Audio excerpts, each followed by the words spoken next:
Hello. हाँ मेरे प्यारे बच्चों, देखो मैं आप लोगों को एक बहुत ही अच्छी बात बताने जा रहा हूँ कि देखो ये पार्ट नंबर 4 है। पार्ट नंबर पहली बात 4 है। 4 नंबर पार्ट में ये ध्यान देना है कि कभी कभी देखा होगा कि जैसे रुधिर, जैसे कहीं क्या है, ब्लड। ब्लड किसी का क्या है, ए है, या ब्लड क्या है, किसी का वर्ग क्या है, बी है। और जब किसी के नहीं होता है तो ब्लड कह देते हैं। मतलब कह देंगे कि अगर एंटीबॉडी एंटीबॉडी अगर बी है तो ए, अगर एंटी बॉडी बन गया तो इसमें ए बन जाएगा। इसमें कोई एंटीबॉडी नहीं होते तो ये कह सकते हैं। तो हम क्या कह सकते हैं कि यदि कोई माता और पिता है, माता पिता, ये माता है और ये क्या है, पिता है, तो माता पिता से क्रॉस कराने के पश्चात जो पुत्र संतान होती है, पुत्र संतान होती है, तो इसमें किस प्रकार का रुधिर बनेगा, रुधिर बनेगा। तो इसको हम कैसे पता लगाएंगे, पार्ट नंबर 4 में मैं बताने जा रहा हूँ कि ये किस प्रकार का रुधिर बनेगा। ध्यान रखिएगा, ये मेंडल के नियमानुसार ये है, इन्होंने ये बताया था कि ये अनुवांशिक होता है।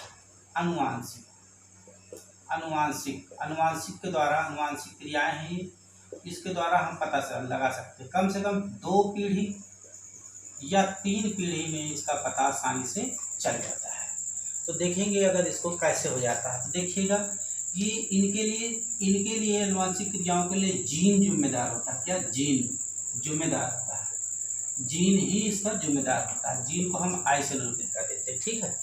तो इस तरह से जीन जिम्मेदार होता है। तो ध्यान रखिएगा कि जिसके एंटीबॉडी बन जाते हैं, जिसके एंटीबॉडी जैसे बन गए एंटीजेंस ए रुधिर वर्ग में, एंटीबॉडी बी बन जाते हैं, तो इसको हम कह देंगे जीन ए, ठीक है।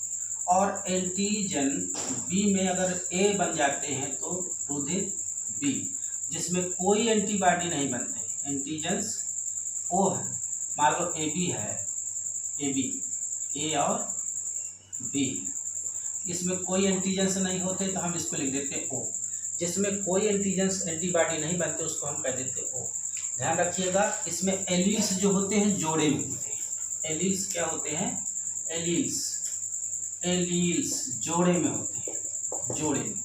एलील्स का मतलब, जोड़ा का मतलब समझ लीजिए, जैसे गोल बीज वाला है, एक झुर्रीदार है, एक हरा बीज वाला है झुर्रीदार, गोल बीज वाला पीला है, तो 2 लक्षण दिखाई देते हैं, तो इनको एलील्स कहते हैं। तो इस तरह से हम कह सकते हैं, जैसे पीला हो गया और साथ में गोल हो गया, तो देखो 2 लक्षण है। तो इस तरह से हम कह सकते हैं कि ये हो सकता है। जैसे ये मान लीजिए स्त्री है, ये महिला है, महिला के स्पर्म में, और ये पुरुष है, पुरुष, ठीक है, ये पुरुष है। देख लेते हैं, महिला के मान लीजिए रुधिर क्या है कि जीन्स में ए है, क्या है, ए, और पुरुष के जीन्स में भी जीन क्या है, बी है, और एक में नहीं है, मतलब बी ही कहेंगे, डोमिनेंट होता है। तो अब हम इनको क्रॉस कराते हैं ऐसे, तो पता लगाते हैं कि किस में कौन सा रुधिर पहुंच जाता है। तो देखो ऐसे कर देंगे बी, और ये क्या आ गया, ओ, ये आ गया ए, और ये क्या हो गया, ए। अब जब इनका क्रॉस कराते हैं तो क्या होता है, ए और ये बी, इसमें आया, यहाँ से ऐसे आया, तो ये आया, देख लीजिए, ये ए और ए इधर से आ गए, देख लो, ये भी हो। अब जरा इसमें आ जाते हैं, ये आ गया ए और ये आ गया 0, अर्थात ये आ गया ए और ये आ गया क्या, ये क्या आ गया, 0। तो कुल मिला के हम कह सकते हैं कि देखो 50% जो होगा वो ए बी रुधिर के बच्चे पैदा होंगे, रुधिर की संतान होगी, और 50% ए रुधिर की संतान, क्योंकि इसका कोई वैल्यू नहीं होती, इसमें कोई एंटीबॉडी नहीं होते, इसलिए हम इसको ए मानते हैं। तो ए की हो सकती है और इसकी। इसी प्रकार से पहला ये मैंने बताया कि इस तरह से ये हो सकते हैं। सपोज दैट ये महिला है, क्या है, ये महिला, इसके पास क्या है, ए बी रुधिर है, और इसके पास पुरुष है, इसके पास ए रुधिर है। तो अब जरा देखते हैं कि इनमें से कौन सा संतान कौन से रुधिर वर्ग की पैदा हो सकती है। जरा इसको देख लेते हैं। तो इस तरह से क्रॉस कर लिया करो मेरे बच्चों, और इसको हम पता लगा सकते हैं। जरा देखेंगे, जैसे ए है, ये हो गया, और ये हो गया बी, और ये हो गया ए और ये हो गया ओ। जब इनको मिलाएंगे तो ए और आई, ये बी हो, ये ए हो गया और ये बी हो गया, ए बी हो गया रुधिर। इसको करते हैं तो ये हो जाएगा ए और ये हो जाएगा ए। यहाँ आते हैं तो ये हो जाएगा बी और ये डोमिनेंट हो गया। फिर यहाँ आते हैं, देखो ये ए हो गया और ये हो गया। तो हम ये कह सकते हैं कि मेरे प्यारे बच्चों कि ये जो बच्चे होंगे, बच्चे पहला एक जो होगा 1%, तो ए बी रुधिर वर्ग होगा, ए बी का पैदा हो सकता पहला बच्चा। दूसरा बच्चा जो होगा वो ए रुधिर का होगा, कौन सा, ए रुधिर का हो सकता है। और तीसरा बच्चा जो होगा ए रुधिर का हो सकता है।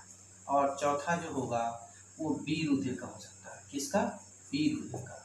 इस तरह से हम ये कह सकते हैं कि यह ए बी ए या बी रुधिर के बच्चे पैदा हो सकते हैं। तो अब ये तो हमने ये समझ लिया। अब मान लीजिए तीसरा नंबर में और बता देता हूँ, कम से कम 3 एग्जाम्पल होना चाहिए। 3 एग्जाम्पल में आप ये समझ लीजिए कि अगर हम सपोज दैट कि हमने क्या किया कि ये बी रुधिर के ले लिया और ये डोमिनेंट है, क्लियर। और हमने क्या किया, ए रुधिर के पुरुष के साथ, किसके साथ, पुरुष के साथ शादी करा देते हैं। शादी कराने के बाद इसका स्पर्म से ये निकले और इसके स्पर्म से ये निकलेंगे, ठीक है। इसके इस अंडाणुओं से, किसके अंडाणुओं से ये निकलेंगे और इसके स्पर्म से ये निकलेंगे।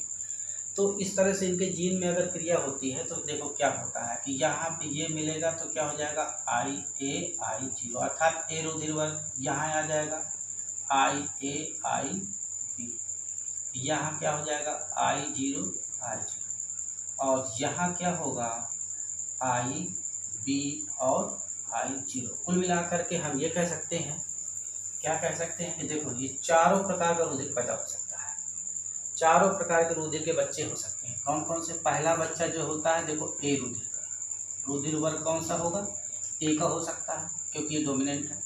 ये क्या है, दूसरा बच्चा जो होगा कैसा होगा, ए बी, रुधिर वर्ग ए बी का हो सकता है। तीसरा बच्चा क्या हो जाएगा इसका, रुधिर बी का होगा क्योंकि यहाँ बी है, ये डोमिनेंट है। और तीसरा बच्चा देखो ओ है तो रुधिर वर्ग क्या हो सकता है, एंटीजेंस कोई एंटीबॉडी नहीं बने तो ये हो सकता है क्या, ओ का। तो हम ये कह सकते हैं अगर महिला बी वर्ग की है और पुरुष क्या है, ए का है, तो निश्चित है कि ये चारों प्रकार के रुधिर के बच्चे पैदा हो सकते हैं। संभावना चारों प्रकार की हो सकती है। इस प्रकार से हम किसी भी बच्चे में माँ और पिता के द्वारा, माता और पिता का रुधिर कौन सा है, उनके द्वारा हम संतान के रुधिर के ब्लड की जांच कर सकते हैं। Thank you. इस प्रकार से हम किसी भी बच्चे के बारे में पता लगा सकते हैं। धन्यवाद।